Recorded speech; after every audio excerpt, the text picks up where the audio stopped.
Yes, magsasara na po itong restaurant namin at hindi namin kagustuhan na ipasara to kasi merong magpapasara. Kaya, ayun, sobrang lungkot ni Mama talaga, literal, dahil nga nung nalaman niya yun, di biro yung pinagdaanan namin para mampatayo namin tong restaurant na to. So, nandito ako ngayon sa restaurant nga namin, nasamahan nyo nga ako magtanghalian dito bago ang nalalapit na pagsasara nitong restaurant namin. Yes, magsasara na po itong restaurant namin at hindi namin kagustuhan na ipasara to kasi merong magpapasara. Pero mamaya ako na ikikwento sa inyo yan. Papasok muna tayo sa loob at mag-order muna tayo pagkain kasi nagugutom na ako. So, let's go. Ate Cha, pa-order nga po ako ng pansit, crispy pata. Tapos po isang pasta, tapos fried rice. Thank you po.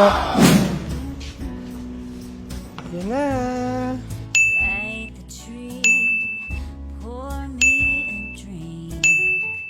So yun na nga, tama nga po ang inyong narinig, malapit na nga po talagang isara itong aming restaurant dahil nga sa biglaang pangyayari. So nagsimula ito noong May 6, meron si Mamang natanggap na hindi namin nagustuhan na balita. So itong tinatayuan itong restaurant nga namin, meron na nga daw nakabili. Tapos, parang binigyan kami ng date ng may-ari, biglaan na pinapaalis kami dito or pinapasara tong restaurant namin na to.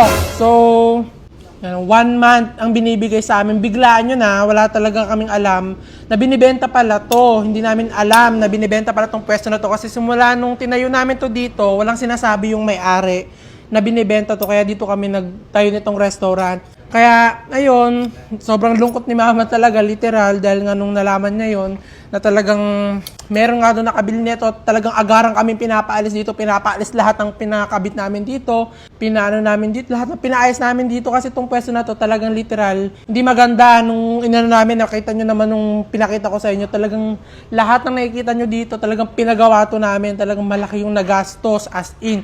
Wala naman kaming alam-alam na nabili na pala to, binibenta pala. So, saan kami lalagay pag pinaalis kami, di ba? So, si Mama, nung nalaman niya ngayon, sobra siya nalungkot. Pero, syempre, wala naman kami magagawa dahil nga hindi naman sa amin tong pwesto nitong restaurant na to. Syempre, yung may-ari pa rin naman na masusunod. Marami pa, wait lang. Subo lang ako. Ang dami ko na agad na sabi. Tapos, ang binigay lang sa kanya palugit ng may-ari, 1 buwan. So, ginawang 2 buwan. So, yung 2 months pala, parang sapilitan pala yon. Kasi yung hindi pumayag talaga si Mama. Siyempre, di ba? Napakalaki ng binuhos ni Mama ditong effort. As in, hindi na siya umuwi sa bahay para lang dito sa restaurant na to. Kasi dito talaga siya nakapokus. Hindi rin biro yung ginastos namin para mapatayo to kasi malaki talaga, as in malaking pera. Siyempre, nilaban ni Mama para daw makahanap kami ng paglilipatan or para maalis namin lahat ng ikinabit namin dito or para makaalis kami sa pwesto na to dahil meron na daw nakabili. Kung alam lang namin na binibenta to, di ba, nagawan pa namin ng paraan. Kaso biglaan nga kami ng sinabihan na may nakabili na which is hindi namin alam na meron binibenta pala tong pwesto na to. Nakakasad lang kasi marami rin kami dito mga empleyado, marami rin mga customer na talagang loyal dito sa restaurant namin dahil nga gusto yung mga pagkain namin na talagang meron kami mga empleyado na mawawalan ng trabaho dahil nga dito. Pero gagawa naman namin agad ng paraan dahil nga balak nga talaga ng Mama ko na maghanap na nga ng pwesto na paglilipatan namin kung sakaling mapaalis nga talaga kami dito. Kasi hanggang ngayon talaga nilalaban pa rin talaga ng Mama ko dahil nga talaga sobrang di biro yung pinagdaanan namin para mampatayo namin tong restaurant na to. Kaya talagang, tas basta-basta lang kami papaalisin kaya hindi nga pumapayag nga si Mama. So hanggang ngayon, ongoing pa rin yung pakikipag-ano ng nanay ko. Tapos nung nakaraan, pumunta dito yung nakabili. Parang nililibot-libot niya tong restaurant na which is walang paalam sa amin, nalilibutin na pala to. Tapos na hindi namin alam na nililibot na pala to at gusto na palang bilhin. Nagandahan siguro dito sa restaurant namin. Kaya naisipang bilhin. Napakarami naman dyang mga pwesto. Bakit dito pa, di ba?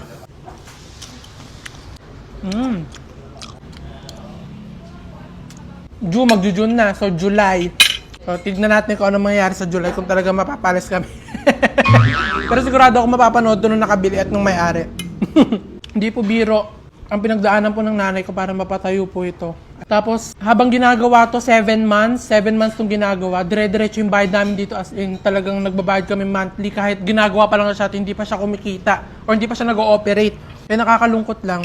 Out of nowhere, bigla na lang kami papaalisin bigla dahil may nakabili na. Hindi sinabi sa amin na binibente. Sarap.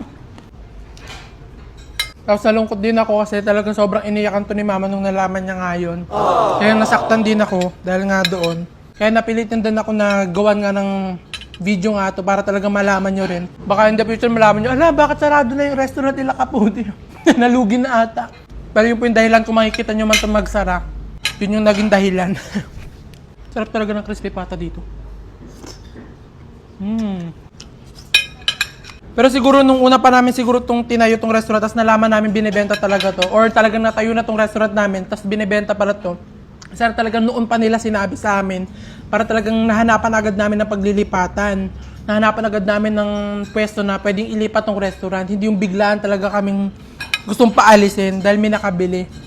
Hindi naman kami against dun sa mga pagbibenta kasi karapatan yun ng may-ari dahil sa kanya naman to. Ang amin lang, dapat sinabi niya noon pa para talagang napaghandaan namin itong paglilipat itong restaurant namin kung ganun.